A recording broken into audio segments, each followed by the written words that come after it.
যখন জন্মগ্রহণ করি আমি কিন্তু হিন্দু না মুসলমান, আমি কিন্তু মানুষ হয়ে জন্মগ্রহণ।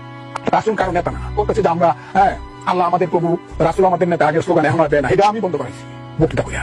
রাসুল কারো নেতা না। মৌলানা মৌলভী সাহেবদের বলে যে মায়েরা বোনেরা তাদেরকে বলবো তোমরা এদের বাচ্চা পেটে নিয়ে আসো। বললাম তো চাঁদাবাজি তো বেটার আপনার জাকাতের চেয়ে, ফেতরার চেয়ে, মিল্লার চেয়ে।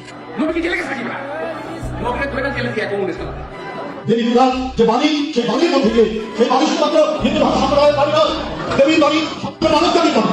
শরিয়া আইনের ব্যাপারে ওটা বলেছি যে আমরা শরিয়া আইনে বিশ্বাস করি না। আমাদের সংগঠন করে দেখবেন শরিয়া আইন বিশ্বাসের তো কথার ব্যাপারটা নাই কোথাও।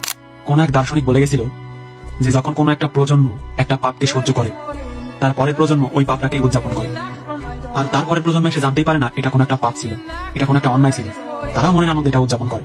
ওই দার্শনিকটা বেঁচে থাকলে হয়তো আজকে তিনি বাংলাদেশের প্রেক্ষাপটের সাথে ব্যাপারটা মিলাইতেন।